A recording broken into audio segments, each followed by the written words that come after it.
So hey guys, welcome back to the channel. This is a story about what if Naruto is trained by ANBU for Chunin exams. Part 1. If you guys enjoy this, what if? And if you want the next part of this video, comment down below.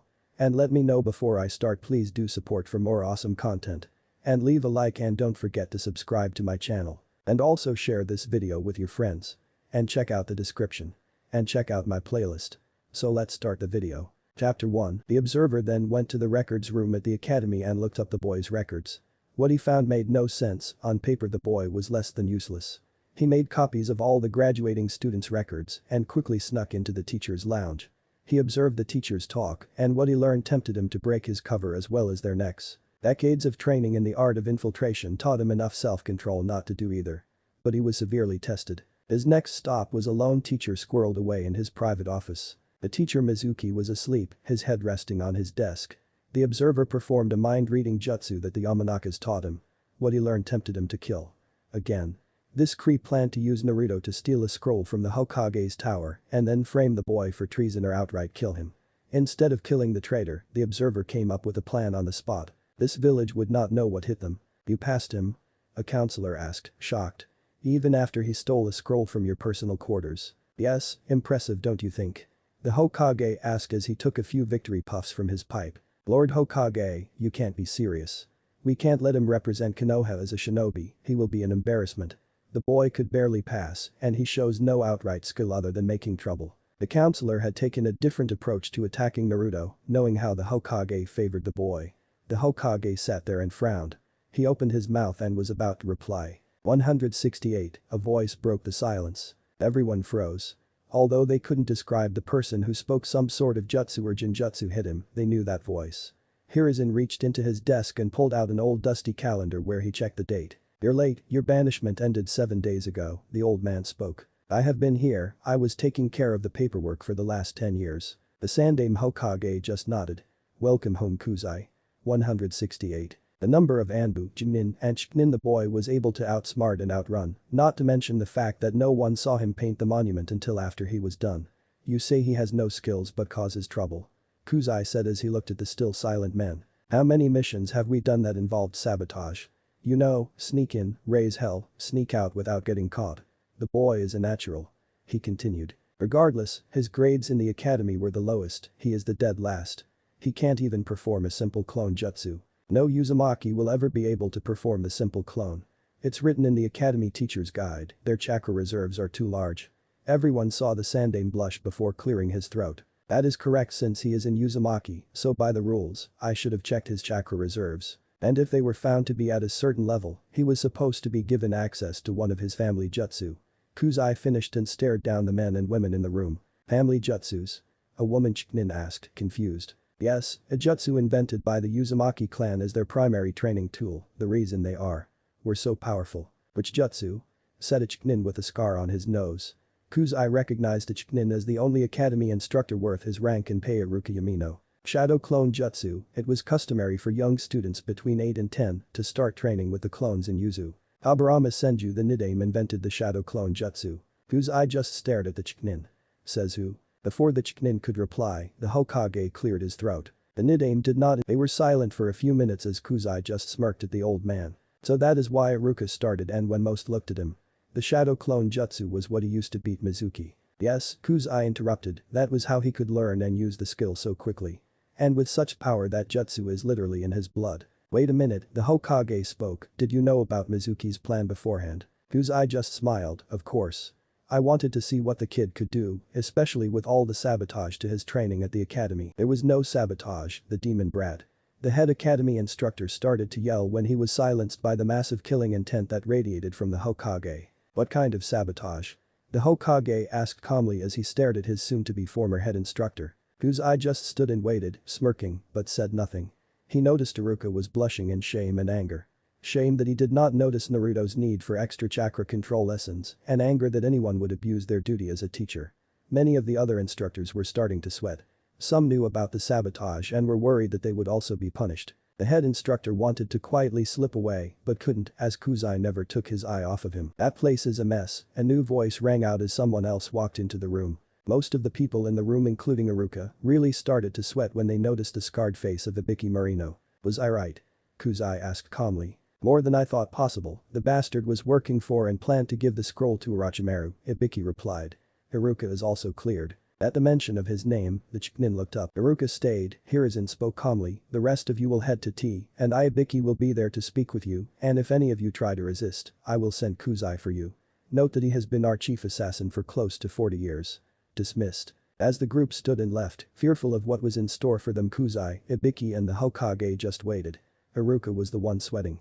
When the last person left, Kuzai performed a hand sign and the obscuring jutsu was broken. Now that Iruka had a good view, he saw a man who initially appeared in his 40s, though Iruka could tell by Kuzai's body language that he had far more experience and wisdom than his appearance showed. Kuzai had the look of the traders from the West, short hair, a long black leather coat and round glasses with side covers. Iruka could not see his eyes, but the overall impression was of an average man. So, on average, Kuzai could probably blend into any crowd and no one would notice him. Uzumaki, Ibiki handed a folder to the Hokage, was not the only one affected by tampering. The Hokage took a long look at the file before handing it to Iruka, who played with the information. What? How can we fix this?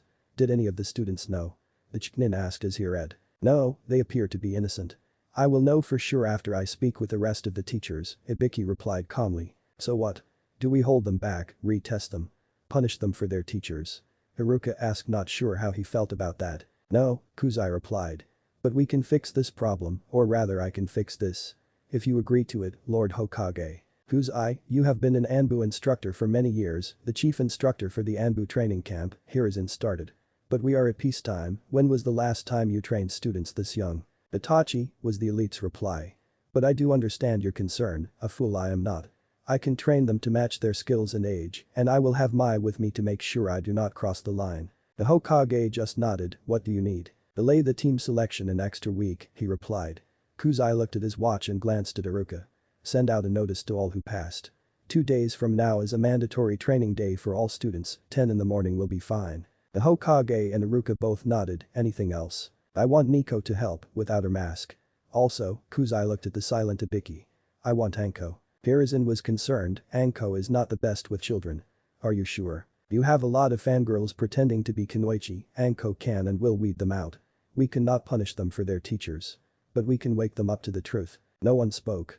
Kuzai grabbed the list of students that passed and started writing as he waited. Iruka returned to reading the report while Hiruzen smoked his pipe and stared at his elite assassin and ANBU instructor. How long will you need Anko for your training camp? Ibiki asked calmly. About a week, that should weed out the weak and give those that pass time to rest, Kuzai replied calmly, and for the record, I believe only these 9 will make it. The rest couldn't possibly pass due to either lack of skill, desire, or just plain stupidity. Handing the list to the Hokage. The Hokage just nodded, are we done? For tonight, but I know this boy, as he looked at the aged Hokage. You made a lot of mistakes while I was gone. I can fix most of them, but I am not done busting your balls. It was 6 in the morning, the day after his fight with Mizuki, and Naruto woke up groggy and tired. Just as he finished his morning routine, a knock came from the door. Quickly moving to check the peephole, he smiled as he opened the door. Jiji. Naruto, this is Chunin Kuzai, the old man. He wishes to speak with you. May we come in? Naruto nodded as he watched the new man. Kuzai wore a long black trench coat, buttoned closed. His face and hair seemed plain yet neat. His glasses were round, dark and had side guards that made it impossible for anyone to see his eyes. It reminded Naruto a lot of Shino and the Aburam clan. So, Naruto started looking between the two. What did you do? Kushina Uzumaki, the man started. That was your mother's name. She was a hell of a powerful shinobi and one of the best barehanded fighters I had seen in a long time. Naruto was shocked. No one, not even the old man, had actually told him about his parents. Either of them. Her name was kept from you due to her enemies. As in Uzumaki, she was wanted dead by many in Kumo, Iwa, and Kiri. For the record, I understand the need for secrecy, but I did not agree with the plan to keep this information away from you. As a shinobi of the leaf, understand that you can't tell anyone about her yet. Naruto stared at the man, then at his adopted grandfather, then back at the man and nodded. Your father had more enemies than your mother, so no, I cannot tell you about him yet. Know that he was a damn strong ninja and a good man. Never let anyone speak badly about him. Again, Naruto nodded. As much as he wanted to know, something told him that the info could and probably would kill him if he knew now. The Chunin admitted to knowing who his father was. He hadn't tried to lie and pretend he didn't know. The strange Chunin had also made it clear that Naruto's father had a ton of enemies. For now, the lack of a name did not bother him. Naruto, the Hokage started. After the incident with Mizuki, we looked more closely at all of the instructors at the academy. You and many other students were cheated in your training, the man interrupted. None of you should have passed. However, we cannot punish you for your teacher's failures. In order to make sure everyone is trained correctly, you and your class will be put through a special training camp the day after tomorrow at 10 a.m. This camp will help you prepare for your team selection and final test. What test? Naruto replied as he picked up that detail. You're not a ninja yet, no one is a ninja until they have passed a final test set by their Chunin instructor. Although nobody could see Kuzai's eyes, Naruto got the distinct impression he was glaring at the Hokage. Telling you that you are a ninja of the village after passing the academy tests is something I never agreed with. So, is that why you are here? You wanted to tell me about this training camp? Naruto asked. No, an official letter will be sent to all the students, the Hokage replied. We are here because Kuzai plans to give you a jump start to your training. Since your education was sabotaged the most, we decided that you need some extra help. Naruto looked half thrilled at extra training and half skeptical as he stared at the Chunin. He was the head instructor for the ANBU for many years, he has been out of the village for over 10 years. Hiruzen began to say. My training will make you stronger, Kuzai bluntly interrupted. Naruto began to smile his trademark grin, but then stopped. That was the second time that the Chunin had interrupted the Hokage. Despite the fact that he was getting answers, Naruto did not like anyone disrespecting his Jiji. Is it not rude to disrespect the Hokage like that? Sure, I tease and prank him constantly, but he knows I do it with total respect despite what anyone else sees. You. Naruto, Kuzai is older than me, the Hokage spoke up. He is one of my former teachers and has been one of my biggest critics for longer than you have been alive. He knows when to respect me. To be a good Hokage you will need a friend and an advisor that has the ability to speak to you as an equal, and Kuzai is one of mine. Naruto was not sure how to respond, so he just growled and went to get dressed. Meet at training ground 93, I will be there soon. The Chunin said as Naruto nodded again and headed out the door. The two older men followed him at a slow pace as they walked down the hall. I guess we are done for this morning? The Hokage asked. No, I have one more thing to tell you. But aside, the old ninja turned to face Kuzai, only to see a fist at the last second. The punch dropped Hiruzen hard and he felt the bones of his nose breaking. Kuzai stood over the Hokage. That, Lord Hokage, was for disregarding my warning and giving that damn snake a genin team. You better think real hard starting now. I can fix most of your past mistakes, but if you make any more I won't wait for your enemies to deal with you. I will kill you myself. Naruto watched his strange new teacher walk into the clearing. The man watched the boy calmly as he unbuttoned a few buttons on his coat in order to give himself more room for his legs to move. We will spar now, to jutsu only. Give me everything you have. If you can knock me off my feet, I will pay for all your raiment for the next 30 days. Naruto attacked hard. But Kuzai easily blocked his first punch and threw him away. Naruto managed to flip around and land feet first on a tree, which he used to launch another attack. That set the pattern for the sparring session. The Chunin noticed that Naruto could take a hit and get right back up, so he started to hit harder and harder each time. The boy just would not stay down. Naruto's forms were so sloppy it was almost embarrassing, but Kuzai was impressed with his talent for improvisation, not that Naruto ever came close to actually landing a hit. Naruto was only a little upset. He realized that this was his first time sparring with someone outside of class, and if he was honest he was enjoying it. It was fun, even when he missed a punch, and Kuzai punched him in the back of the head, driving his face down into the grass. Soon there was a ding and Kuzai motioned for a stop. What? Why? Naruto asked, breathing a little hard but still able to go. We have just sparred for 1 hour, I have learned what I needed, Kuzai replied, shocking Naruto with the time. Now it is time to improve on what you can do. Show me your shadow clone jutsu and make 10 clones. Making the hand sign he shouted the words. 12 clones appeared. Kuzai did not say anything, he just made the same sign, and 3 of his own clones appeared without a sound or smoke. He looked at the clones, you 5 with him, you 3 with him and you 4 with him, he told Naruto's clones. He told his own story. You know your orders. Kuzai's clones nodded and took their assigned clones into the woods. Now, that clone jutsu is special. Everything they learn you will learn when they dispel. Shadow clones have been a primary teaching tool for many years. Yes, they are good in combat since they know everything you know and can fight as well as you do, but your clan primarily use them for their ability and training. I have a clan? Naruto asked, shocked. Had? You had a clan, though they were wiped out many years ago. As far as we know you are the last, but now is not history class. I will make sure you learn the truth soon. Naruto wanted to ask more questions but stopped and waited. Now of all the things your clones can do, one thing you and only you can improve on is your physical conditioning. Here the man got an evil smile. Sit up start. Naruto got down and started, he was slow and sluggish and. How many? Naruto asked after a few minutes. The man took a meditative seat and breathed out to relax, "Till I'm tired." He was not joking. Naruto continued to do sit-ups for what felt like hours. He was panting, grunting, groaning and hurting. He even stopped twice to throw up. Kuzai only asked if he had got it all up and told him to continue. Then the ding interrupted them both. "That's 2 hours, switch to push-ups, when it dings again start jumping squats," Kuzai ordered. Naruto obeyed. Although he was sore and hurting, he really wasn't tired. He also felt the pride that comes from getting a good workout. After the final ding, Naruto stopped and was almost ready to collapse to the ground. "Stretch out so you don't cramp up," Kuzai spoke as he handed a water bottle to the boy. Naruto just nodded as he took a drink and stretched. The silence was starting to grow. He had been silent for hours, and anyone that knew the blonde knew it would not last. "You know a lot about me," Naruto started. "Do you know about?" And the boy trailed off, not sure how to mention it. "The fox?" Kuzai asked. When Naruto nodded he continued, "I know more about that fox than anyone alive at the moment." Naruto looked at him waiting. "I am old enough that I was there during the battle between Madara Uchiha and Hashirama Senju at the Valley of the End. I watched as the fox was sealed into a person called a Jinchuriki. That person was Mito Senju, who was born Mito Uzumaki." Naruto was shocked by that. "What I am telling you can't be bragged about or boasted about. There are people in this village that would either try to use you for their schemes or outright kill you. That's another reason the knowledge of your family was kept secret." Naruto stopped again. "I understand, and if people knew I'm sure they would treat me better only because of my ancestor and not because I had earned their respect. I want to be respected for my own achievements, not theirs." Good. Now back to the fox. "I have spent a lot of my life studying demons, and the fox is probably the most powerful and most corrupted of them all. Hatred and cruelty have warped his mind." Here Kuzai stopped and looked out into the woods, as if he was remembering something. He remembered what it was like before Madara showed the world just how big of an ass he truly was. He was thinking about how the fox used to search out evil and hate-filled humans. The fox attacked them as he tried to preserve his father's dream. "Kuzai-sensei?" Naruto asked. "Chief.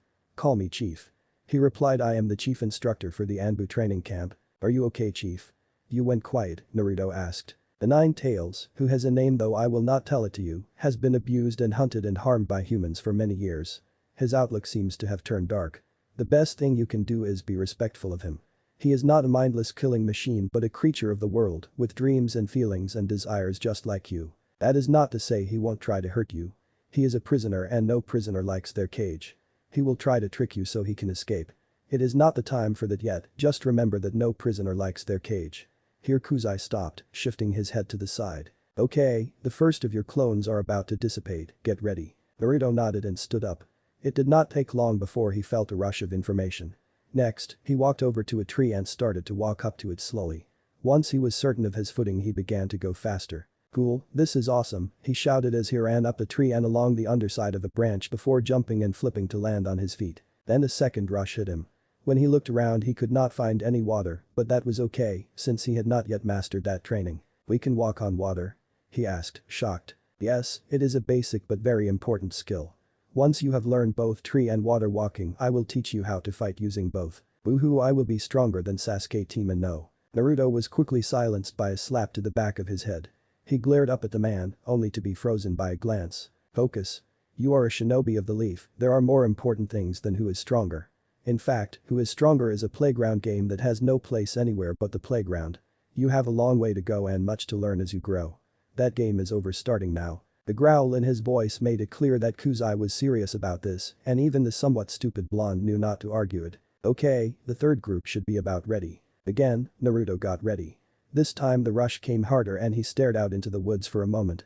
He started to perform a kata, working through each step slowly. When he made a mistake Naruto would stop, correct his position, and then continue. He did not master it right away, but now he could see his mistakes and how to correct them. It made Naruto realize, without a doubt, that the chief could and would make him a better ninja. "Go to the bathhouse. I want you to soak well and long. Your body will be sore and tomorrow we will do this again. Meet me here at the same time." And with that Kuzai vanished. Naruto did not know what to think, so he just followed his orders. Kakashi Haddock sat on the memorial stone as he read his book. He was reading it to all the friends he had lost so they would not miss out on the golden literature. As he turned a page he realized that someone was squatting down on the rock behind him. The copy ninja closed his book and put it in his vest. He drew a kunai and the fight was on. It was the most one-sided fight the ANBU captain had ever been in. He could not hit the person. Hell, he couldn't even see him. Yet this guy, and he was sure it was male, would hit him. hard. Over and over and over again. After the third time his face was planted into the large rock, Kakashi lifted his 8 and revealed his 3 Tomo Sharingan. That only made the attacks come harder, faster, and nastier. He could not move, attack, defend or even breathe. What was worse was that he could not track his attacker. Wait, there is no intent. Kakashi thought to himself. There was only one time anyone had ever handed him his ass this badly without any malicious intent. His face was again slammed into the rock. Greetings chief, welcome back, Kakashi spoke as he slowly stood and re-hit his eye. The man just stared at the copy ninja as he waited. When did you return? Kakashi asked, reaching his feet. My banishment ended 7 days ago. I am not happy with what I learned in those 7 days. Kakashi did not reply, he knew better.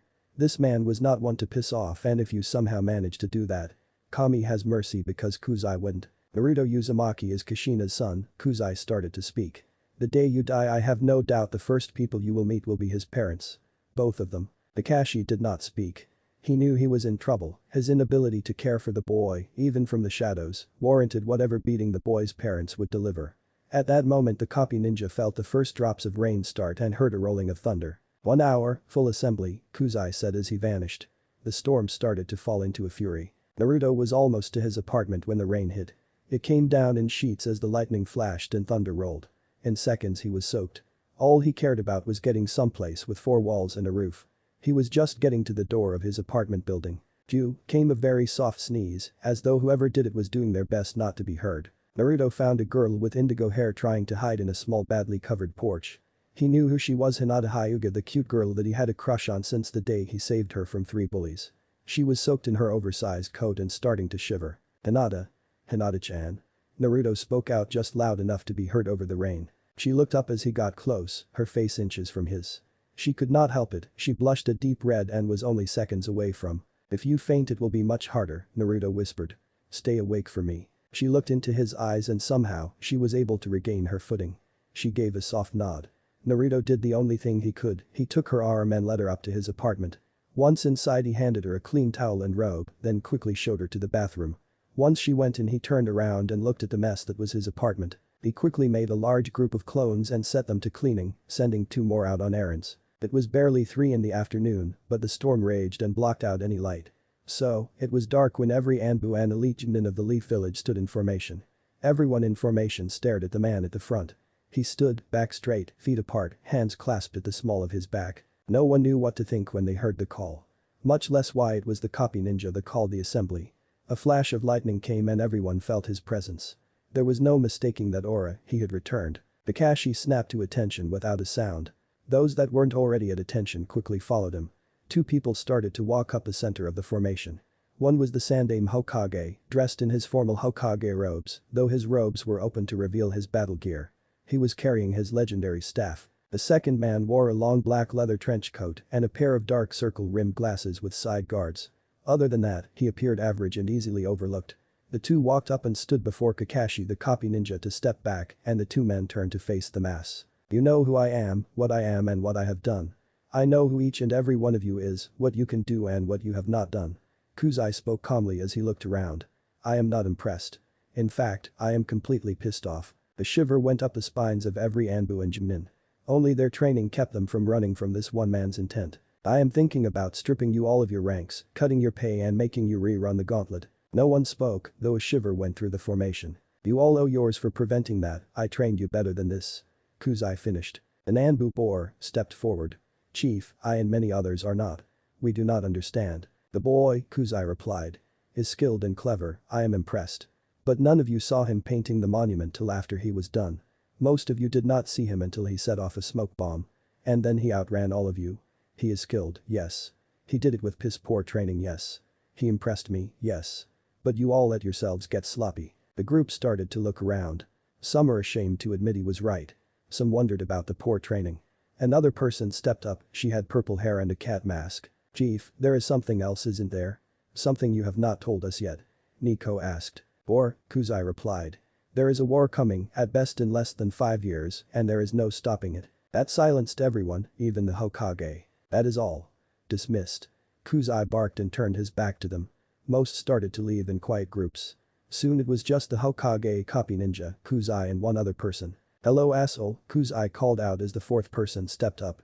A lightning flash illuminated the face of Hiashi Hyuga. The elite Chunin and head of the strongest clan hesitated at the insult but did not let it stop him. Chief Kuzai, I do not appreciate being dragged out in the rain. I am no longer an active shinobi and am no longer under your control. I heard you had retired, Kuzai stated as he turned to face the Chunin.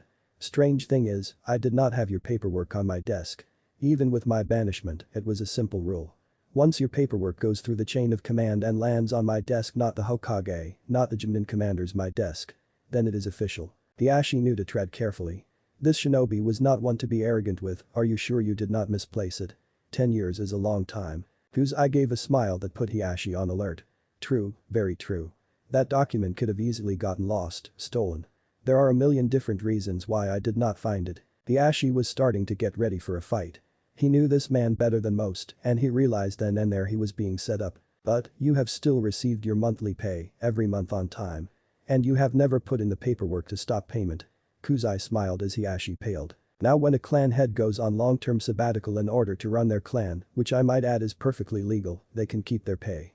Otherwise, you are guilty of stealing from the village. Thief, or sabbatical. Sabbatical, Chief Hiashi replied quickly, standing at attention. Okage, Kakashi, I will speak with you soon. Walk with me, Hyuga. And Kuzai led the clan leader away while Kakashi looked at the Hokage. He is very pissed, the copy ninja asked concerned. Our time of peace is over, Hiruzen replied as his shoulders sagged. I just hope our will of fire will be strong enough. Chapter 2, Special Training Camp. Ino asked, confused as she looked at her father, then Shikamaru and Choji. These were her fellow classmates, and the sons of her father's teammates. There was no doubt this would be her team. The boys just shrugged as they turned to their fathers. Why? I thought we passed. We don't know how the elder Nara spoke. We just got the message, all graduates report to training ground 93 at 10 in the morning the day after tomorrow, the elder Yamanaka continued. The direct order from the Hokage, Choji's father finished. As shinobi of the leaf, you will be expected to follow orders even if said orders have no other information. The three kids just looked at their fathers. There was a message in that last statement. Choji knew there was a hidden meaning, but could not find it. Shikamaru got the hint very quickly. Troublesome was the only thing he could think of. Ino did not understand at all, but she knew one thing. When her father looked at her with those eyes she would not get answers. As the rain continued to fall, the Yamanakas left for home. Choji's father had duty that night, so Choji stayed with Shikamaru. Shikamaru noticed it was barely 5 in the afternoon and there was time to kill. Shino? Choji asked as if he could read his friend's mind. And Kiba? Something is going on and I know in my bones not knowing what will be more troublesome than finding out. Kiba was slipping through the trees using the rain to cover his scent. He wanted to avoid being tracked by his mother, though he did not know how foolish that was. She knew where he was as well as why he was going. He came across an old house with a roof that barely kept the water out. Inside he saw Choji and Shikamaru waiting. As he entered he picked up the other scent. Shino was there as well. Hey guys. What, no Naruto. Correct, Shino replied as he stepped out of the shadows. Okay, we are all here for the same reason, right? Choji asked as he munched on his bag of chips. Training camp? Kiba asked to make sure. Correct. My father had returned from a special summons when we got the notice. Shino informed them. Our fathers too, Shikamaru replied and Choji nodded. My mom as well. She had a look in her eye that scared me. I have never seen her with that look. Kiba finished. There is a new person in the village, Shino. I know next to nothing about him, but he seems to have some power over the Hokage and many of the village's top shinobi. My allies have not been able to get close to him. That surprised the other three as Shino never failed to tag someone. Well, almost never failed. For some reason, he still was unable to tag Naruto. I learned while listening in on some older shinobi that he is called Kuzai and many refer to him as the chief. He appears to be a special instructor with an elite Chunin rank. Many spoke about him in hushed voices. Shino finished his report. I picked up on his scent once, but I can't find it again, Kiba replied scratching his head. This has Naruto, Choji started as he munched on more chips. Written all over it. No, it's something else, Shikamaru replied. Well, something more, no doubt Naruto is involved, but there is something else. How did Ino take the news? Kiba asked as he wondered about that something else. Blew it off completely, Shikamaru replied. I still cannot see how a member of the Yamanaka clan could be so oblivious. Perhaps she is faking being stupid or lazy like we do, Kiba spoke. He stopped to look at Shino, well most of us do. Choji snorted as he ate. Wish she was, me and Shikamaru are bound to be on a team with her. But to be honest, Shikamaru will have to do all the thinking while I do the heavy lifting, including carrying her skinny butt. My sympathies, Kiba replied in a truly mournful voice. Shino, are they still planning that tracking team with you, me and Hinata? Yes, that does still seem the plan, but I have good news, Shino replied and looked at the puppy sitting at Kiba's feet. Naruto has dropped the facade of being oblivious about Hinata. Akamaru barked and looked at his partner. Kiba looked shocked. Really? Is that why he's not here now? Kiba asked. Yes, when I went to collect him I heard him speaking to her in his apartment, Shino replied. His apartment? He isn't doing anything with her that would be wrong, is he? My friend, he may be, but she is too nice a girl to be rushed. Kiba started. You know Naruto better than that. I very much doubt Naruto would try anything, Shino replied as he adjusted his glasses. What are you not telling us? Shikamaru smiled. He was the only one that could read Shino. Shino adjusting his glasses was the closest thing to the Aburam blushing. What the four boys did not know was that their fathers and Kiba's mother were hidden in the roof of their hideout. With them was Kuzai, who sat and just listened. Once the boys left, the four men and one woman dropped out of their hiding spot. Your boy is skilled, Kuzai spoke as he looked at Shibi Aburam. Especially with information gathering. Maybe we should introduce him to Jiraiya. All of our sons seem to be more than we thought, Choza Akimichi said. Do you really think you can help Ino? Shikaku asked, looking at the chief. I may tease Inoichi about having a daughter, but I would hate to see his child get killed or fail as a Kunoichi. Mai and Anko will take care of her, Kuzai replied. Who knew my boy actually had a brain? Tsum laughed. I thought he was just a braggart like I was at that age. I guess I won't have as much to break out of him as I did with you, puppy. Kuzai smiled as he looked at the woman. Probably not, she replied, ignoring the old nickname Kuzai used for every member of her family. But I am sure there are a few rough edges for you to polish. There is always an edge to polish. The chief replied. Still, Shikaku started. It is impressive how much your son knows Shibi. You realize he knows more than he should about many things. Yes, I am rather proud of him, Aburam replied, not fazed. Your son seems to be just as intelligent. It is clear your sons befriended Naruto, Kuzai started. But that does not explain why his taijutsu is so poor. Did they not practice together? Shino informed me that every time they started, a Chunin would interrupt them, Shino's father replied. Not to mention taijutsu is not a specialty of the Aburams or Naras. Most of Choji's techniques are based on his clans, not really helpful to the boy, Choza added. Your sister-in-law should be back soon, she will deal with that mistake, Kuzai replied, shocking the large Akimichi. My boy was just lazy, the woman growled. Fuck that damn law, made it really hard to help his son. Kuzai just nodded. That interference is over, so now I suggest they start training together after the camp. Don't worry, I will handle the details, the chief spoke, and the group felt confident it would be handled. How troublesome are you going to be? The Chunin commander asked. I am going to rewrite the definition of the word, the elite replied with a smile that could only be called evil. Are you a clone? Hiashi asked as he and Kuzai walked the village from one end to the other in silence. Very good. Was that a guess or did you actually work it out this time? The clone replied. Hiashi just grimaced. He knew this guy was always one step ahead of him, knowing that did not make it easier. You are less than pleased with me, Hiashi asked calmly. I am debating whether or not I should just kill you right now or put you through hell first, and then kill you. The chief replied. Hiashi grimaced again.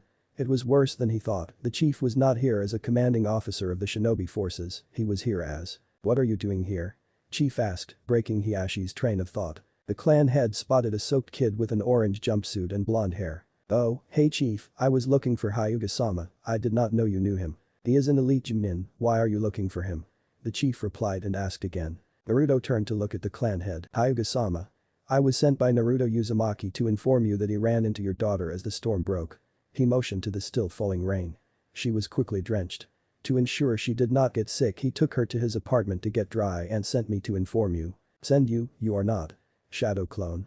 Hiashi asked, realizing it too late. Yes sir, the clone replied. Thank you, chief broke in. Dispel and let him know his message is received. Before Hiashi could speak, the boy's clone vanished in a puff of smoke. I must go collect. Hiashi started. Sit, shut up and wait, chief replied as he grabbed the clan head and dragged him under the awning of a food stand. But do you really want to get into this argument with me Hiashi? The clone chief replied. What the hell do you mean I'm going to be training brats? Anko shouted as she jumped from her seat. She had been sitting in Ibiki's office. Just what I said, Chief Instructor Kuzai has asked for your help dealing with the Kunoichis and asked for you by name. Who the hell is he and why should I obey? She growled and Ibiki realized she had not had the pleasure of meeting the chief. He is not only the man that taught me how to interrogate, Ibiki started. He is also the only person to fully skin a human alive and keep him alive after he is done. No way. You mean it can be done? She cried, I thought we used the attempt to get the prisoner to talk. I did not know it was actually possible. As I said he is the only one to complete it. Now you and your friend, ANBU Nico, will be helping him for about a week. Maybe I can get him to show me how to skin, Anko replied with stars in her eyes. Anko? Ibiki barked, pulling the girl from her thoughts. Chief Kuzai does not tolerate weak females, especially Kinoichis. If you want to impress him, make sure you go with a focused mind. Naruto watched as his clones finished cleaning the apartment. Hinata was still in the bathroom. It had been almost an hour since they arrived and he was starting to worry about her. Once the clones were done, he had them start to perform the katas the chief had shown him. He decided to exercise, but before he could start, Hinata finally emerged from the bathroom. She was wearing the large bathrobe he had loaned her. She looked for a dryer, and Naruto simply waved to the back corner where his small washer dryer was hidden. The clones watched her out of the corners of their eyes, but did not speak as she put her clothes in the dryer and sat on the couch with Naruto, keeping a little space between them. She fidgeted with her fingers, checking and double-checking that her robe fits perfectly and covered everything.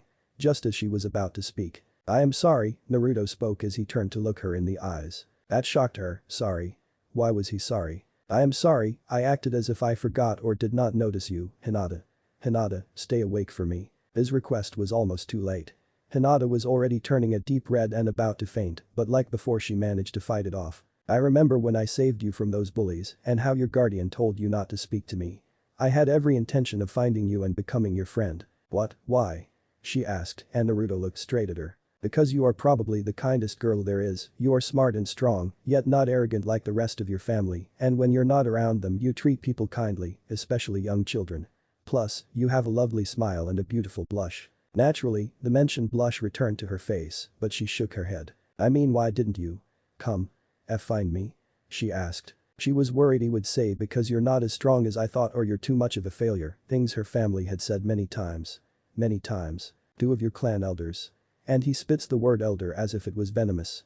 "They cornered me the next day and made it clear if I spoke to you they would end me. As an orphan living alone and with almost no help, I could not stand up to two elders of one of the village's most powerful clans. So I forced myself to stay away, well almost." Here he grinned that prankster grin she loved so much. "Did you realize that those bullies never bothered you again?" She nodded and blushed. "I have been making sure you weren't bullied as much as possible, but I have not been able to do anything about your family." He looked down in shame. "Know this. You are not alone, and that door," he pointed to his front door, "is always open to you." She knew that not only her face, but her whole body was blushing. She was on the verge of passing out again. "Ah no. Thank you. Naruto. Kun. My pleasure. Hinata-chan." And that did it. She had resisted the feint repeatedly. But this time she could not win. Hinata passed out on the couch, but instead of leaning away from Naruto she leaned towards him. Now she was out cold with her head on his shoulder. Naruto froze. "Great. Just great, now what do I do? Should I wake her?" he thought as he watched her sleep. A smile on her face. "Nope, not going to wake her." Just then an exceptionally light knock came from his front door. He knew who it was but could not call, so he just tapped a code softly on the wall behind him. The front door slowly opened as Shino Aburam silently moved in, kunai in hand. The use of that code made Shino worried that someone had tried to attack Naruto in his apartment again. What he found was a scene so adorable that he really wanted a camera.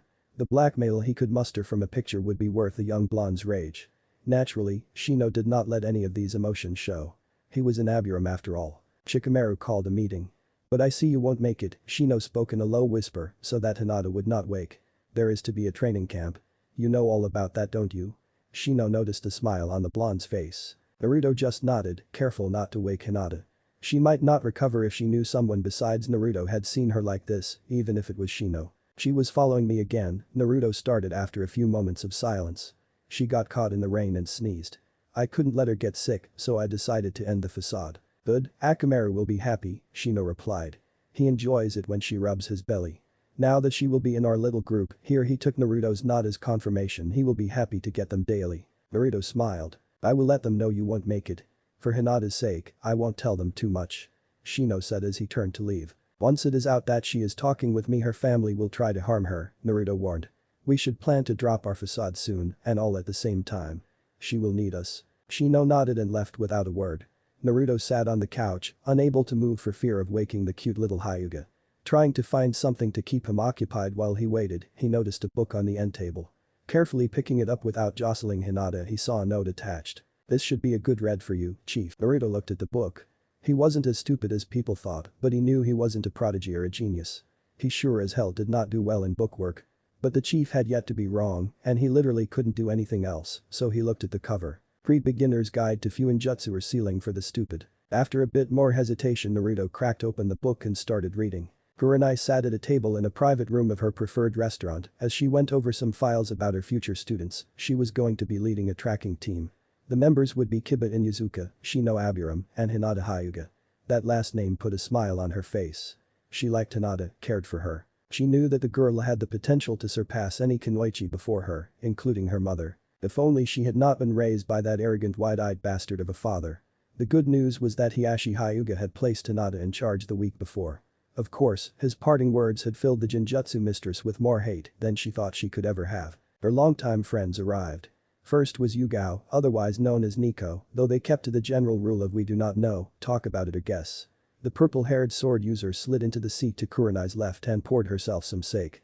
Next was Tsume, the clan leader and alpha queen bitch to her closest friends and enemies of the Inuzuka clan. "Hello ladies, why don't we look relaxed?" Tsume started as she turned a chair around and straddled it as she sat.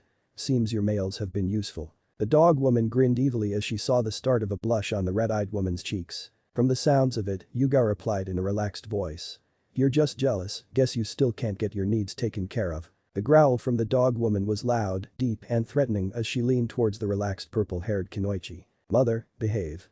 Hana, Tsume's daughter and the newest member of this group, spoke as she entered. "I doubt she ever will." Kuramaru, Tsume's large one-eyed partner, spoke as he walked in and looked around. "I will stay outside with the triplets," he said as he turned to leave. "Not going to stay," Tsume teased. "Too many females, I know better than that." The chuckling Tsume mumbled the word chicken as he left. "How long before Anko arrives?" Hana asked as she took her seat. "Why, tell me she hasn't." Yugao started with another teasing grin. "She has been here for half an hour," Kurenai replied as a body literally slithered in behind Kurenai, then all the way around her body, before coming to rest with Anko basically hanging from Kurenai. "Ah, you knew I was there?" she teased as she wrapped her legs around Kurenai's waist. Anko slipped one arm under Kurenai's while the other came up over Kurenai's shoulder, completely entrapping her in an embrace. Everyone knew Anko was looking for a reaction, which was why no one reacted.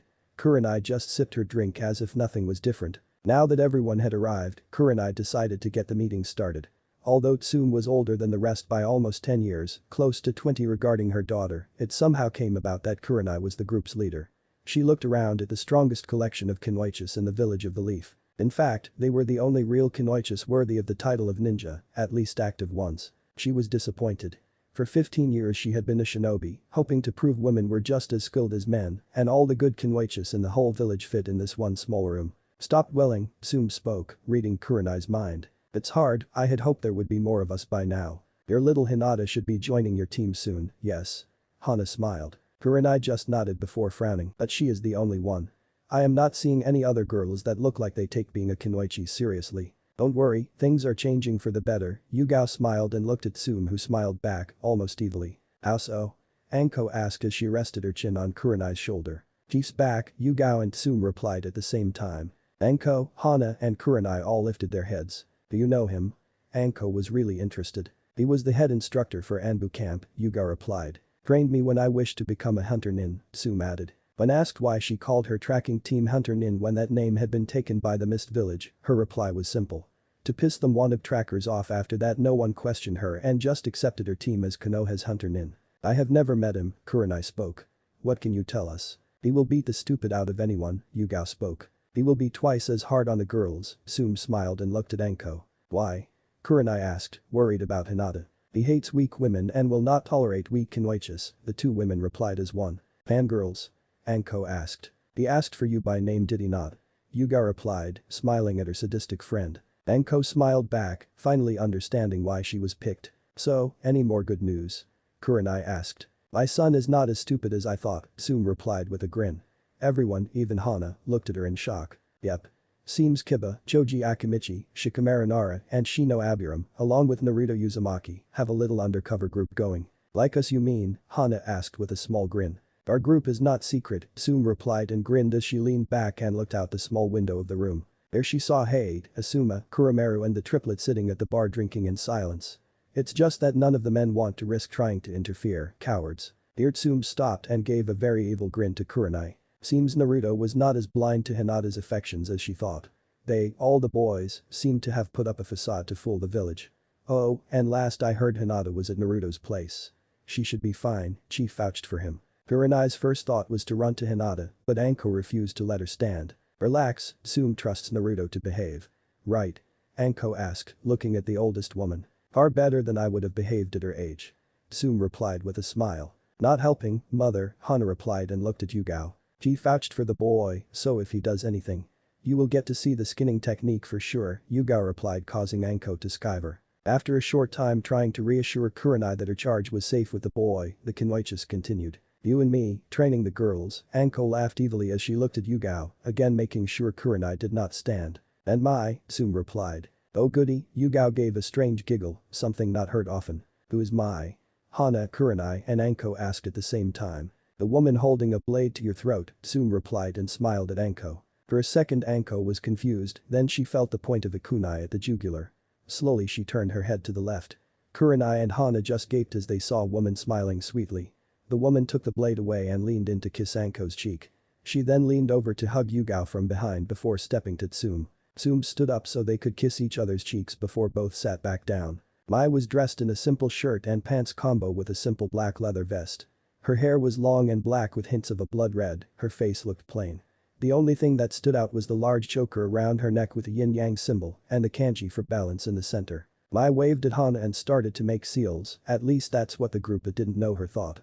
Then they realized the hand signs weren't seals. It was sign language. Hello, my name is Mai. Takebetsu Chunin, an assassin for Leaf, apprentice of Chief Kuzai. Hey boss, one of Naruto's clones whispered. Naruto's head shot up. He had been so engrossed in the book that he had lost track of time.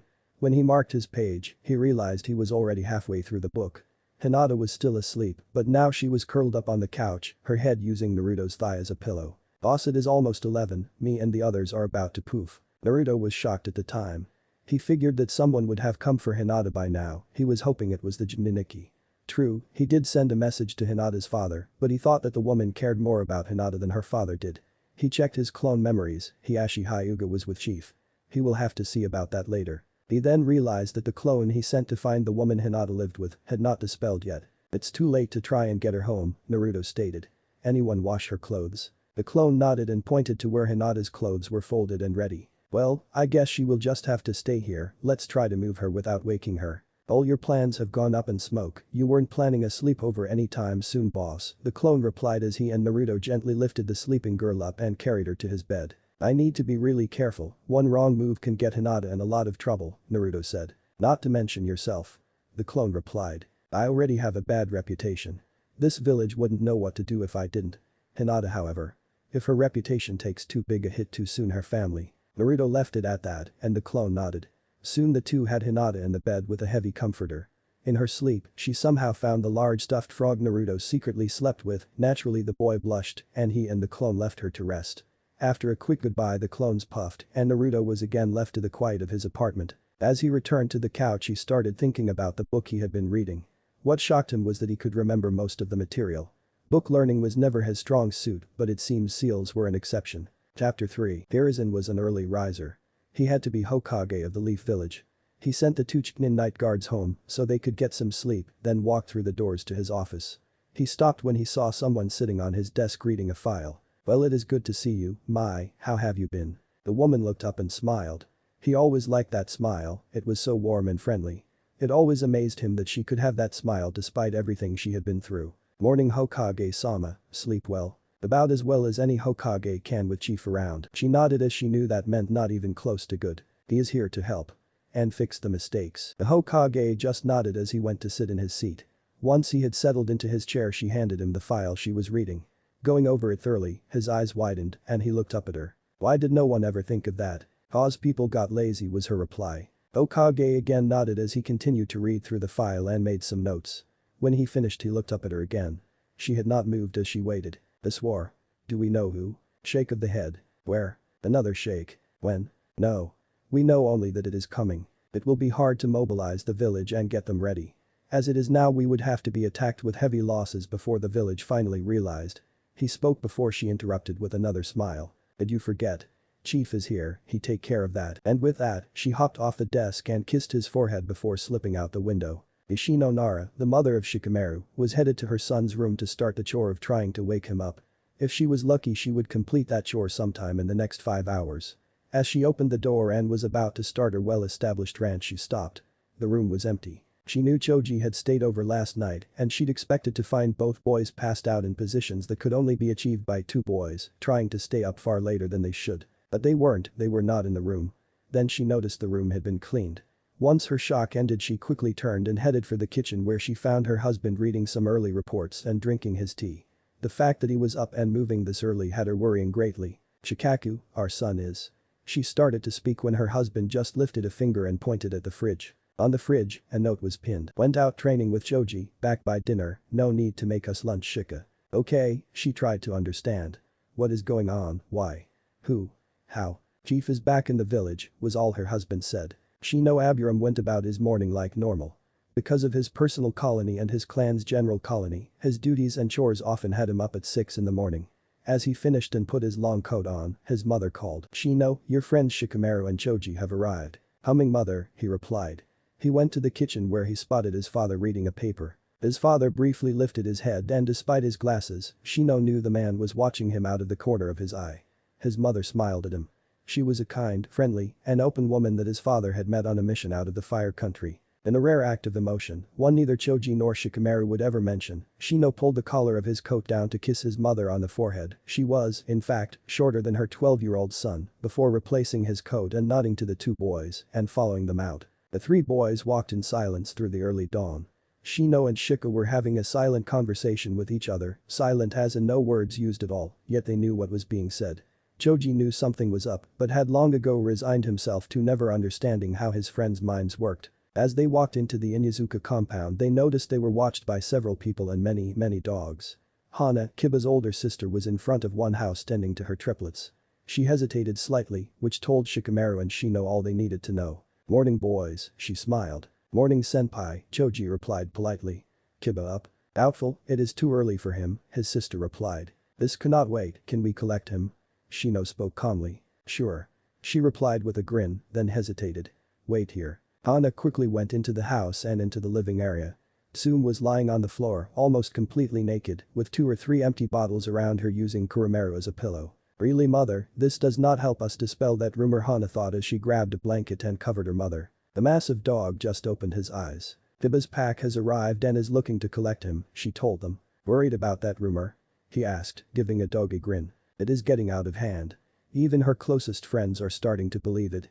Or at least consider it. We know the truth, that is all that matters," he replied and closed his eyes to sleep. Returning to the door, Hana called the boys in. None of them turned a head or batted an eye as they walked to Kiba's room. They had all seen Tsume passed out on the floor, her head on the large dog and a thin couch blanket covering her. Several pieces of clothing were spread over the room. "This does not help the rumor, best not say anything," all three boys thought at once. Entering Kiba's room they found it in just as big a mess, the boy out cold and snoring loud. Akamaru woke up as he sensed the boys enter. Shino went to find Kiba's clothes. Shikamaru collected the puppy while Choji grabbed the sleeping boy and lifted him up on his shoulder. Said boy didn't even budge as he slept. "Good morning boys," was their greeting as they walked back into the living room kitchen. Sitting at the table in a simple bathrobe was Tsume, drinking her tea as if nothing was wrong. It seemed hangovers didn't bother her. "Greetings Inyazuka-sama," Shino replied in a greeting to the clan head. She smiled and sipped her tea. "You know where the training ground shower is, yes?" Shikamaru and Shino just nodded and Choji shifted to get a better grip on the boy who still did not wake. The woman returned to her tea as a dismissal. The shower was a cubicle with just enough wall to cover the basics. The Inyazuka were known to be more nature-based than most, so nudity was not taboo here. Putting Kiba's sleeping form in the floor of said shower was easy, Choji just dropped him on his butt, still, he slept. Shino reached in and turned on the water, cold first. "What the hell, cold? Knock it off. What the hell MOT?" Kiba stopped as he finally woke up and found not his mother but his friends. "You could have just my foot," he said. Akamaru whined as Kiba finally noticed he was not in the house shower, but way outside at the training ground one. Choji tossed the boy the body wash. Kiba took it and stripped off his pajamas, leaving him in just his shorts. They were standard shinobi utility shorts, designed to dry quickly for quick swims bathing just about anything, a standard in shinobi gear. "You carried my sleeping butt all the way out here?" Kiba asked as he washed. When the others nodded. "Damn, I really need to sleep lighter, this heavy sleeping will get me. Someone killed out on a mission." Agreed, Shino replied. Any news? Kiba asked as he finished and started to dry. Mom was pretty drunk when she got home last night. I ran like hell when she challenged the older clansmen to strip poker. Our parents know, Shikamaru replied. Kiba's head shot up as he finished getting his vest on. My father was awake when Choji and I woke up and tried to sneak out. He didn't say anything, but he was dressed in his training gear. If Shikamaru's dad knows my dad knows, Choji added. Your sister gave only a brief look at us when we arrived and had no problem letting us collect you, Shikamaru added. My father outright told me, Shino spoke up. He said he knew about our group and was impressed with how well we played the facade. He was also impressed with our skills. He told you about this, Chief? Shikamaru asked. Only that it would be best not to mess around during his training. Braggarts, layabouts and wannabes will not enjoy the time. Choji nodded and Kiba thought. How bad is it? Shikamaru asked. We're talking about war. The chief made it clear we are headed into a war within the next 5 years and there is no way to stop it, Shino finished. So, no more slow, fat and stupid? Choji asked. Or stupid, boastful and arrogant? Kiba asked. Or lazy and weak, Shikamaru finished. The good news is Chief is running the training camp, which means we can grow and become stronger without having to show the village just how much we played them. Our cover is secure except in the eyes of our fathers and your mother. Shino spoke as the boys slowly made their way back to the entrance of the compound. I am not sure I want my mother to know yet, Kiba spoke and stopped as a chill went down his spine. She is behind me, isn't she? Naturally, Shikamaru replied. Kiba was embraced in a massive hug from his mother from behind. I am so proud of you. You were able to hide your true self, even from me. That is an important skill for a shinobi to have, you boys did well. Thanks mom. Ouch, he cried as she smacked the top of his head. That's for lying to your mother and making me think you were stupid. Be back for lunch, the woman called out as she turned to return to her house. If the number of bruises she leaves is how you determine how much a mother loves you, then my mother loves me more than any. Kiba whined as he rubbed his head. So, what did they say? Kakashi stopped and looked around. Kuzai was sitting in a tree. Kakashi had just left a secret meeting with the council. They told me who my team would be and Kakashi started. Uchiha, Haruno and Naruto, but let me guess, train and push the Uchiha, give no training to Naruto, and they couldn't care about the girl. Chief asked. Correct. What are my orders? Chief attacked. He used pure taijutsu, no chakra, fight me with everything you have. And he did. Kakashi used every trick in his book except his Sharingan eye, the thing was useless against the chief. Within 20 minutes he realized just how over-reliant he had become on the eye and how far his other skills had fallen. You grew lazy with that thing, what did I tell you both about that? Kakashi was panting as he tried to lift himself up off the ground and just nodded. Pass them. Fuck the test if they pass my camp pass them and then train both, the prince and the girl, train them both. The copy ninja's head shot up. Fuck the council, and with that, he vanished. Naruto woke up when his alarm went off at 6. He walked to the bathroom in a sleepy daze. He knew there was something he forgot but couldn't remember no matter how he tried. He walked out of the shower wrapped in nothing but his towel and went to his room for clothes. As he dropped the towel it came back all at once. He stood there in his birthday suit for an eternity or maybe just a minute.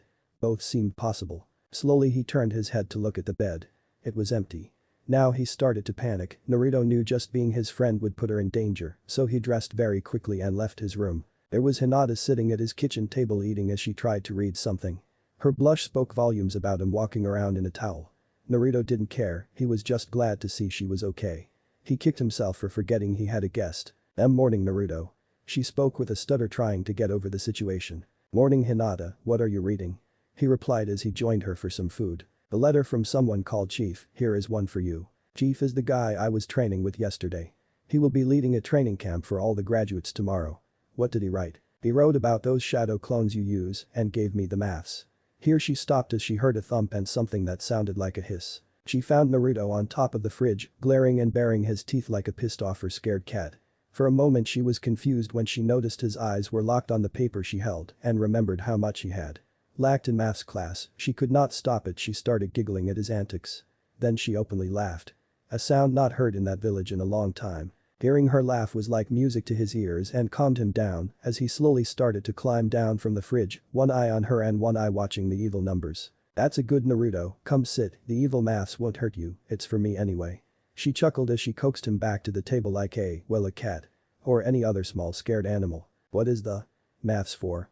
Naruto asked. Just how much chakra I would need to make a clone that could last 5 minutes and a trick to make it last longer without draining me, she replied as she continued reading. Oh, that's cool, well can you? After doing some work on a scrap of paper she smiled.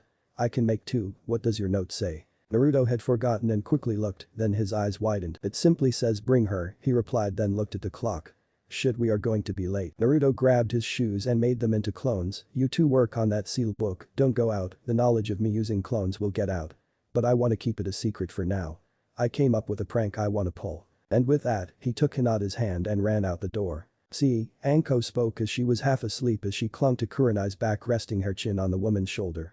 Perfect gentleman. Kurenai was perched on the roof of the building staring into Naruto's apartment. She had been there all night. He forgot about her and walked past her almost naked.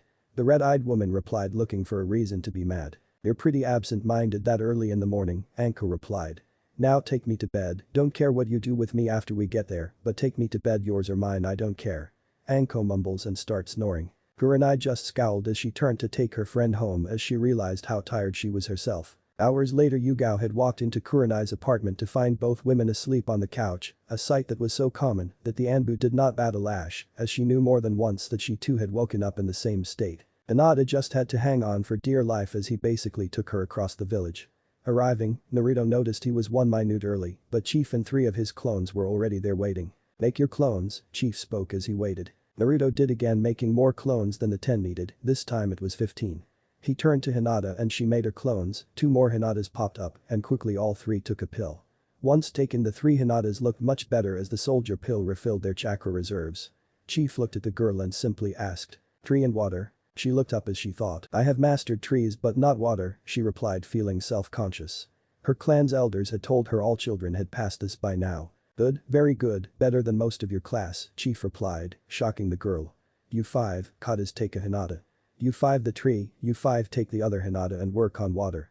Remember clones can take the soldier pills without damaging the body, so there is no rush." Hinata and Naruto watched as the clones left with the chiefs before looking back at the man. "I am sure you both remember your standard academy stretching." "Yes, good, begin." And the chief once again sat to meditate. Naruto did not say much as he and Hinata started to limber up. He did notice that she was very nimble, and as she sat with her legs forward, she could bend and reach past her toes, something the fastest ninja in the village could not. "Stand," Chief said without moving. He looked at Hinata. "I am the teacher and ranking shinobi, yes Hyuga." "Yes, Sense." "Chief," she replied. "When I give an order trust that I do so for a reason." "Yes Chief," she replied as neither she nor Naruto understood yet. "Take off the coat." Hinata looked down at her baggy coat that she always wore. For a moment she wanted to argue. "Chief doesn't give an order for no reason. I may not understand why he does things yet, but I do you he always has a reason," Naruto whispered. Hinata just nodded as she removed her coat, under which she wore a sleeveless training shirt over a white tee, simple and perfect for training. "Good full counts begin." Naruto groaned and started. A full count was a mix of many exercises combined into one, jumping jacks to squats to leg thrusts, push-ups, and back. Designed to train you up and wear your ass out. About half an hour in Hinata painting. How many do we till Chief is tired, Naruto painted back. Slow down. Find the pace for you. What? Why? She asked. This hell is not about speed or the total number you can do, Naruto growled. It is about how long you can last. And if you need to vomit just do it. No one will say anything.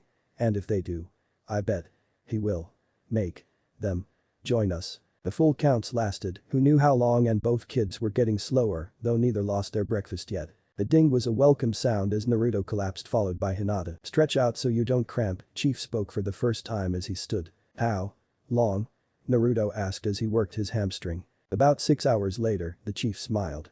"Not bad, I believe the only other kid that can do that around your age is named Lee. I heard of him, he is on my cousin's team," Hinata replied. "So, I have heard, get ready for the first group dispelling," Chief replied, and son Naruto got in a rush, he was better at walking trees. "Now for the water," Naruto smiled as he looked at Hinata. The rush was not as strong as she only had 1 clone where Naruto had 5. "Woohoo, we did it, Hinata-chan.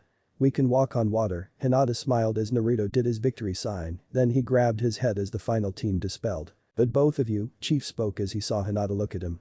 "Now follow." He started walking in a relaxed space taking them deep into the woods. They walked in silence, Naruto, because he knew now was not the time to talk to Hinata, because she did not know what to make of the man. He led them to another clearing, in the center was a stone block 30 meters tall and 7 wide.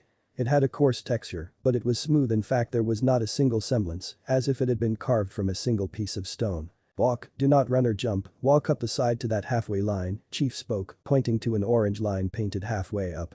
Take all the time you need. And with that he started walking slowly and steadily. Hinata and Naruto both looked at it with hesitation. One slip, and it would be a fun landing. Then they both started to walk, not even halfway to their destination they realized, walking was harder. It took more concentration and focus.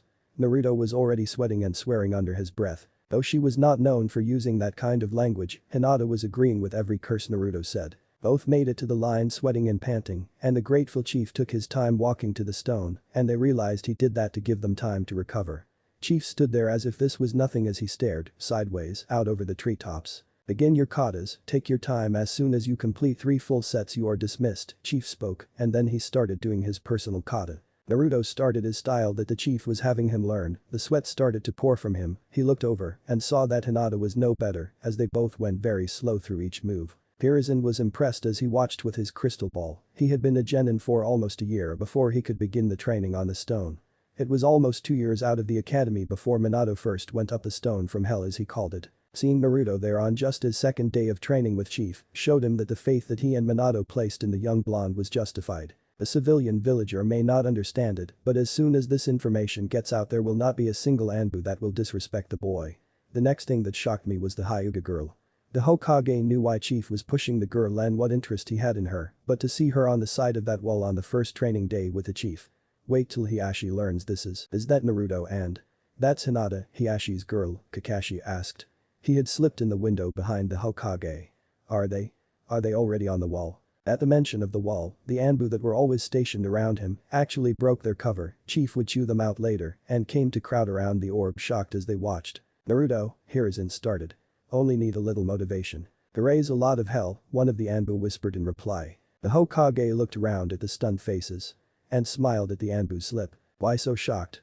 Naruto has been slipping into the tower past all your defenses and stealing my hat since he was 8. I warned you all not to underestimate him. The walk back down was even worse, and when Naruto and Hinata finally reached the bottom they both hit their knees. Naruto even kissed the dirt. Hinata just all but passed out. Take her to the springs, she needs to soak because her body will be sorer than yours and she runs a risk of harming herself more. Chief spoke calmly as he reached the ground. He had gone from stone wall to ground in 1 step without breaking stride.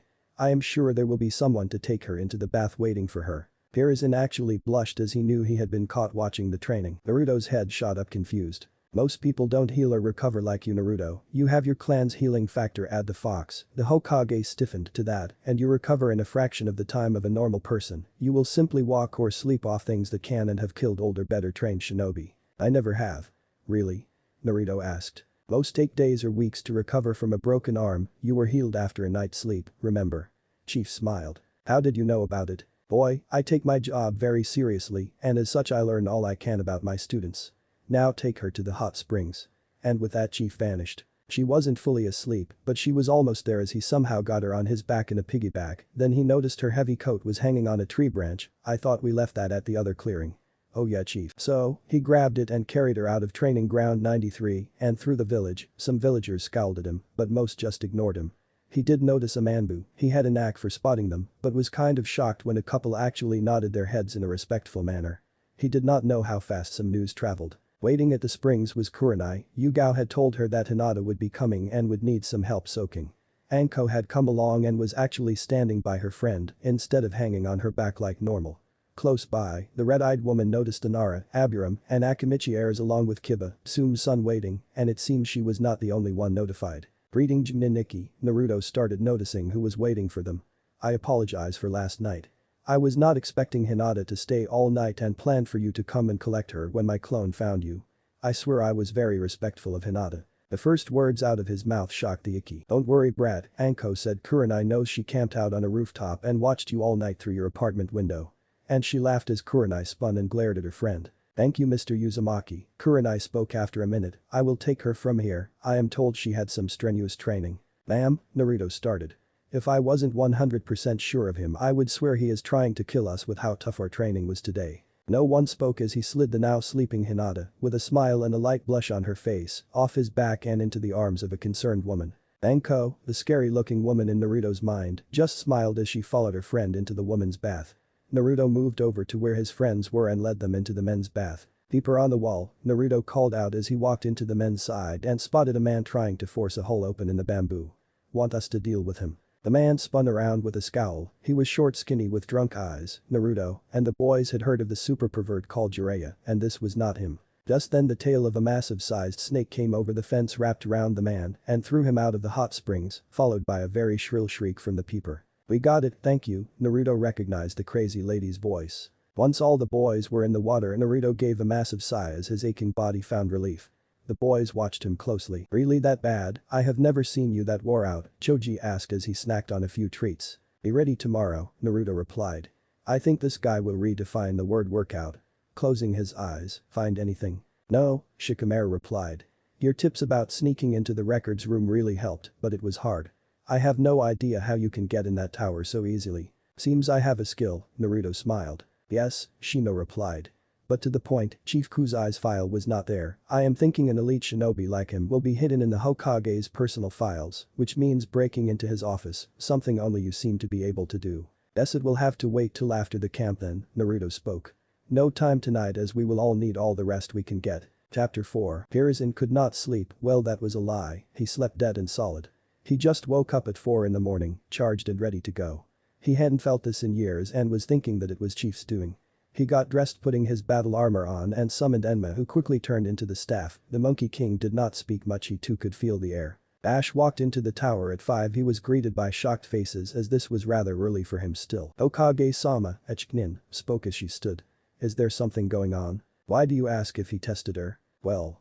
You're not here normally this early. There seems to be an energy in the air like a storm is just waiting to break," she started. "And Ichiraku's is closed yet he and his daughter are there and they seem to be working in a mad rush." The Hokage just smiled. "So, you two feel it, Tuchi, good." The old man thought with a smile. "Good, thank you for the report, I will be in my office." The Hokage simply replied as he went to his office door. At the door he stopped again. This was the second time in 2 days someone was in his office this early and no one in the tower seemed to know. But this time it was different. Opening the door slowly he spotted some of the ANBU hidden as they watched. In the office sitting on his desk was Naruto, there standing around him and looking at the Hokage was Shikamaru, Choji, Kiba and Shino. Of course he barely saw Shino. "It is early boys and you have a training camp in a few hours, you should still be sleeping or getting some food, you will need both." The Hokage spoke as he walked around his desk to sit. "We are ready, Jiji," Naruto smiled. "I thought you said you would not try to get the file till after the camp?" Hokage asked with a grin. "That is still the plan," Naruto replied. "Unless you want to hand it over now, save us the trouble and save your ANBU the embarrassment." There was a stir around the room. Shika just grinned. Naruto had literally just called out the ANBU with that one. "No," Hokage replied simply. "That is what I thought, wouldn't be a challenge if you did," Naruto smiled. "And would not be as fun. I am here for a second reason. A thought I had last night." The Hokage sat up and listened. "I am going to tell them," Naruto pointed at his friends.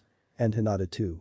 I just figured it would be easier to ask permission." The Hokage thought on his words. His law had been as much trouble as it was helpful, so Tsume told him regularly. He knew it would not stay secret forever, and these boys proved to be his friends, even risking sneaking into the Hokage's office with him. "Very well." Then Naruto told the boys about the fox and about his mother. "Wait, you really are Uzumaki?" Choji asked. "Yes." "Why?" Naruto replied. It is a long story, just know the resentment some of my clan gave you as they thought you were just using their name. The Akimichi clan was very close to the old Uzumaki clan." "Oh?" Naruto replied, not sure how or what to think. "We better get going," Shika spoke, checking his watch. "So, you guys don't care about the fox?" Naruto asked. "It seems that is why my allies refused to tag you," Shino commented. "Or why you always had the scent of a fox," Kiba added. "It explains why you have far too much energy, as troublesome as it is at times," Shika spoke with a sigh. "Nope, don't care about the fox," Choji simply stated. "I hope Hinata feels the same," Naruto smiled. "Let's get moving. We still need food." Sakura had not felt this full in a long time. Her mom had woken her up at about 7 and got her ready.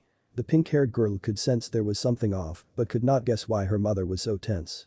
Then when she came from her room dressed, her mother had forced her to eat breakfast. Sakura always looked for something very light with her diet, but her mom refused. The fight was on and after 10 minutes Sakura found herself eating more food at one meal than she had since her diet started.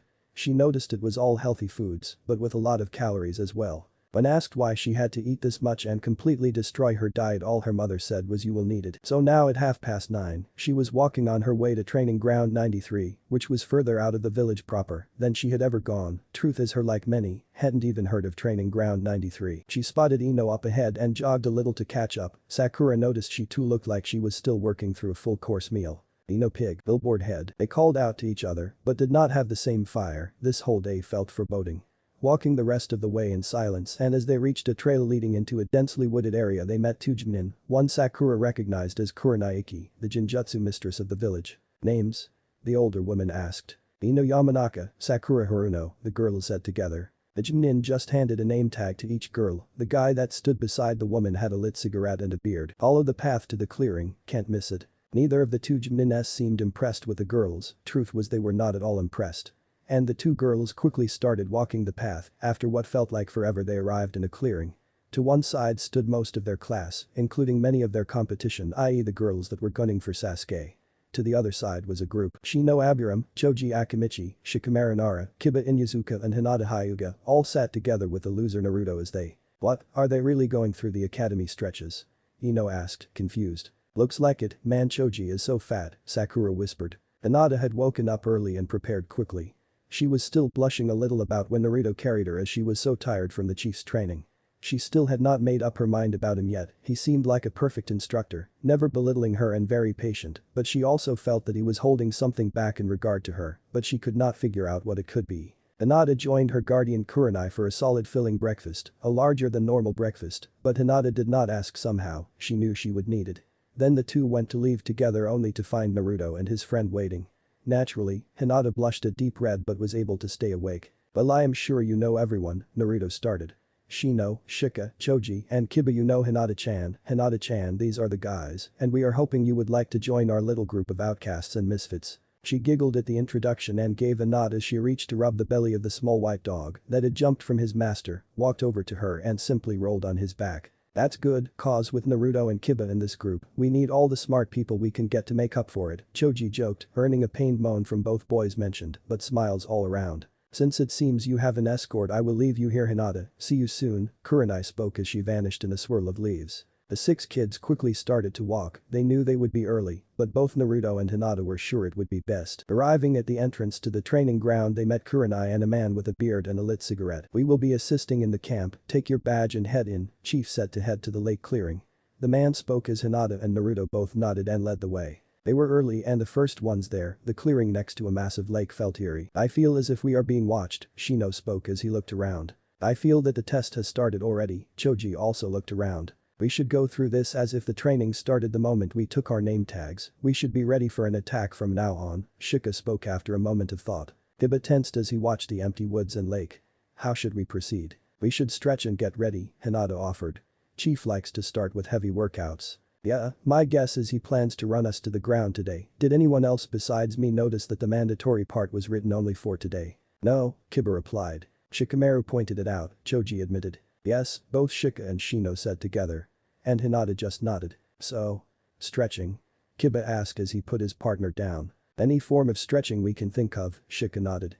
"Not just the basics." And so, the group started going through all their stretches, including some from Choji's family, and Kiba walked and helped them work through the stretches his family used that helped them walk and run on all fours. People started to arrive, including some adults. The adults looked at the six and looked somewhat impressed. The other kids from their class simply stared, some laughing at them, others waving them off as if they were bugs. Hinata was starting to get shy again when Naruto, "Hey, it is just us here, the rest doesn't matter, you and I know what the chief will do, our friends are trusting us about them." Then the boy smiled. "Do you really think he will tolerate them and their actions?" Hinata shook her head then smiled as she went back to her stretching. When the kitty pink and bleach blonde arrived, the group was sitting. Choji had his legs in front of him and was reaching for his toes, but due to his family girth did have trouble. Naruto just smiled and sat before one of the large boy's feet and reached to grab the boy's wrist. Kiba followed suit with his other hand and they slowly and safely helped the boy stretch. No words used, no jokes made, this was not the time for them. And when Sakura's words reached them, Naruto just stared the upset boy down and somehow calmed him. "The sticks are going to learn, you may not be the fastest or the agilest, but no one can go pound for pound with you in our class in terms of power. We promise to help you gain some more speed and flexibility, and I will never go back on my word." The blonde moron spoke and somehow Choji just smiled. Standing up, a group could feel they were ready. Almost ready, Naruto whispered in correction. You can never be ready for the chief, he will change it up just to mess with you. At last the last member of the class arrived, the prick as Naruto called him. There was a time when beating the boy and being respected by him meant everything to Naruto, and that only ended 2 days ago. Schoolyard games, stay on the schoolyard. Naruto had thought about those words a lot, and then he thought about all the time he spent wanting to beat Sasuke. Time wasted is what Naruto came up with. He still wanted to beat him, but not for respect or anything. The prick was still a prick, but Naruto was not going to lose any more sleep over it. He had more important people to worry about. The ding was heard as it turned 10 that morning. A gust of wind blew, and next thing anyone knew, there were the chief, black glasses and dark leather coat, standing before 3 other people. The crazy woman from last night, a woman with a kind face with long purple hair. And an ANBU wearing a dog mask. Behind them stood the Chunin Kurenai, the man with a beard, a sickly looking one, and a guy with a beard in his mouth. The group of kids slowly moved forward as they waited. Sasuke stayed in the back and thought this was a waste of his training time. Naruto and crew did not move forward, just watched and waited. The minutes ticked by as they waited. Chief did not move as he stood, their arms crossed as if he was waiting on something. The green blurs came from the trees. A man in ugly green spandex with large eyebrows and an ugly bowl cut stood with another kid that was dressed just like him, an eyesore that Naruto had not thought possible. Behind them stood 2 more, a girl in a kipao and dark pants with her hair set in 2 buns. The guy beside her wore a beige shirt and short pants. His long hair was pulled back and he looked both bored and interested at the same time. That is Team 9, Hinata started to whisper. That's Guy Mido, a Taijutsu specialist. The kid dressed like him is Rock Lee, the girl is Tenten. She is known to be able to hit her target, regardless of what she throws over great distances. The other boy is Niji, my cousin. At this Naruto growled. I don't know why they are here. They have been a genin team for a year now. Hinata finished, not hearing Naruto nor noticing how Choji had to grab the blonde. Why are you here? Chief spoke. Did not pass up a chance for my students to train with the great Chief Kuzai. He looked like he wanted to say more, to scream his reply, but Chief's look seemed to stop them. Did they volunteer? The rest were ordered here by the Hokage, but your kids. If they don't volunteer, I won't let them join. Yes, Chief, I made it clear it was their choice if they came. Good, even with everyone else complaining, those 3 are not allowed to say a word about the hell they are about to endure. Chief spoke calmly as he pointed to the other teachers. Ladies, meet Anko, she tells you to do something, do it, only I can stop her, and she already knows what I won't allow. The smile that slowly stretched across the woman's face could only be called evil. All the girls shuddered, even Tenten. Hinata knew a friend of Kurenai, maybe well in control, would not save her. With her as Yugao, maybe she will show mercy. Chief continued the introduction. Yugao just looked at the girls with pure contempt. Boys, this is dog, you won't find many better in the village, Chief finished. Tiba whispered to his crew. Mom told me about him, she said he is the best ANBU ever. Chief seemed to pick the best and meanest for his assistants. Now. Run. Chief pointed to a path that went along the lake. Sasuke and the Lee boy started on a fast hard sprint, but Guy pulled Lee back. Some of the other boys followed the Uchiha. Move it, bitches, Anko called out as she produced a large bamboo cane and smacked Ino on the back of the thigh. Yugao just produced her own bamboo and cracked it over another girl, causing them to scream and start running. We stay in a group, Choji sets the pace, Naruto orders, quickly getting everyone moving. Choji, Chief cares more about endurance than speed, set the pace to something you can do for hours, but remember, do not go light. The big one just nodded as he set a hard but sustainable pace, falling in line nearer the back. The sound of the bamboo canes meeting flesh and the screams of the girls filling the air. Dog, it seemed, had also produced his own rot and started striking any boy that would start to slow. The other Gymnines had simply vanished. We will do the same, Guy spoke. Tenten, you set our pace, eyes open. Naruto heard as he gave a quick peek back as the older kids fell into line at the back. The blonde noticed the hate in Nija's eyes as he stared at Hinata's back, causing the blonde to quietly shift the group, so Hinata was in the middle surrounded by the other 5. Not 10 minutes into the mark, a scream was heard as the Chunin with the sickly looking one attacked a few students with canes. You were right, Shika, Naruto spoke as now the group was watching for the next attack. I just used the information you gave me, Chief combines training, the most amount in as little time as possible. Now we run while having to observe our surroundings, he replied. Do we fight back? Kiba asked. We shall find out now, Shino answered as the smoker attacked from a bush with a cane. Toji used a multi-size jutsu of his family to enlarge and strengthen his forearm to take and block the strike, and Naruto came around to throw a punch. Crack. Bamboo smacked his head and Anko came from the shadows. You can block, dodge and evade, but you cannot attack. Keep running, brats, and again she caned Naruto. They never stopped or slowed their pace, so the Gymnines moved away. The group just kept the pace as Kiba put the dog down, having him run as well. It was endless, the attacks, the screams, the crying, and the run itself had all their muscles screaming for a rest. They passed several kids that were barely jogging that had uncontrollable tears and welts, many bleeding. They came across Ino and Sakura holding each other up and barely jogging. Anko was following them at a walk waiting. Seems if you put effort into it then no matter how slow you went you did not get struck. The welts and bruises on the two girls made it clear they were Anko's favorites. Naruto saw him, they had caught up with Sasuke as they finished doing the single lap around the massive lake. He was bleeding and limping, but still looking at everyone with a scowl. As he and a few of the faster boys, all beaten and bloody, started to slow, Naruto urged his friend to keep going and start the second lap. Did I say you could stop?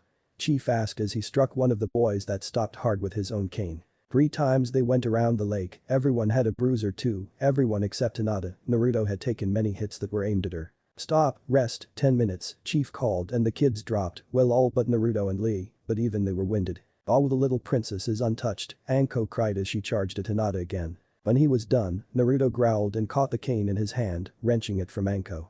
He swung it and cracked the crazy lady on her head. Damn it, you little, she cried as he grabbed her head and pulled a kunai. I said rest, Chief spoke as he walked up behind Anko. The woman just growled and walked away, catching the cane as Naruto just stared at her while he threw it back. Chief 2 left and Naruto just took a deep breath. How far Shika? About 3 miles for 1 lap, time? Less than 2 hours later, Choji's pace was about 5 miles per hour give or take, Shino answered. I could have gone harder, Choji replied with a heavy breath. No, we did good, Hinata spoke up for the first time. We kept a solid pace the whole time and are ready for the next round. Naruto looked around, half the kids were laying down, many crying and asking to go home. Many were not ready for this, Hinata spoke. Most had no idea what to expect. And they called me the dead last, Naruto replied as he took some water. I am starting to think our village is full of nothing but fools, Shika spoke. How troublesome can they get? He asked with a weak grin. Anko was off out of sight as she put a small bandage over the cut on her forehead. Anko? Kurenai asked with a dangerous tone. Don't look at me with those mommy eyes, she whined back. Explain please. The red-eyed woman asked. Hinata did good, her intent and are the only ones that impress me, the rest are lazy stupid brats, insults to Kenoichises. And you tried to harm her, why? Yugao asked her friend. She hasn't taken a hit yet, Anko replied as she looked at her 2 girlfriends.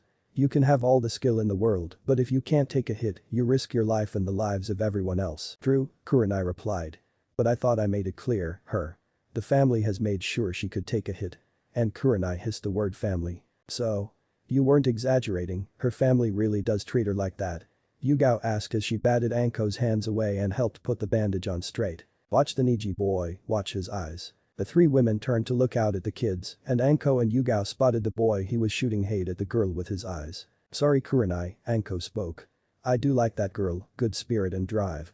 I just wanted to make sure she won't fold up when things get nasty. As the break ended a few were still on the ground as Chief performed a strange hand set of hand signs and large purple circles appeared on the ground. Everyone to a circle, he barked and most moved, those that didn't were motivated to do so by a pissed off Anko and her now bloody cane.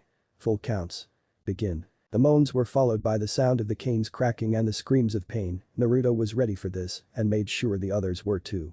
Kiba put Akamaru on his head as he started the counts. Shino looked at him strangely. My mom would always have me do this, it's to help my balance while doing full counts without letting Akamaru fall. Good idea, Shino replied nodding. We should come up with something as well. That's it. 4. Later, Choji started to puff. The Chunin walked between the rows watching the kids, Anko could be heard screaming at random people. Naruto watched and he saw that she took particular pleasure in punishing the girls. Thank you Naruto, Hinata whispered. But you do not have to protect me. Hinata stuttered as she could not find the words as she started to tire. You're welcome Hinata, Naruto replied. I know you're not a weak flower, and I know I will not be able to save you from every attack, but I am not just going to sit back anymore and let people hurt you just because. Your family has done that far too much in my eyes. No more. How much do we have to do? A boy a few rows down asked as he stood and stopped. Till I am tired, the chief replied dog. The crack of the cane filled the air as the boy was motivated to continue. Then came a sound both Naruto and Hinata learned to love. Bing. That's enough, stop for an hour lunch, chief called out. The boy stood up slowly, Kiba and Naruto had to help Choji, then they looked behind them. Somehow someone set up a few tables that were now covered in food. Behind the tables stood Tucci and Am. As the kids slowly moved to the food line filling up their plates, any diet the girls might have had was destroyed as they ate with ravenous hunger. Naruto and crew reached the start of the line. "Hey old man, what are you doing here?" Naruto asked as he took his food. "I felt this was the place for me today." The older man replied. "You seem to have done this before," Shino spoke calmly. "During the war, I worked the mess line between the villagers, shinobi, refugees and everything in between. I basically fed the whole Land of Fire at one point or another." "This is good," Choji called as he ate while they stood. "It did not used to be that way," the old man replied. "At first the goal was to feed them the right food to keep their energy up and the taste did not matter. Then one of my best customers gave me a recipe book that showed me how to put taste and health together. And we are grateful," Kiba replied as he and the dog ate. "Yes, Kushina was an amazing cook," Am said. The boy's eyes all snapped to the old man and he knew they knew who Naruto's mother was.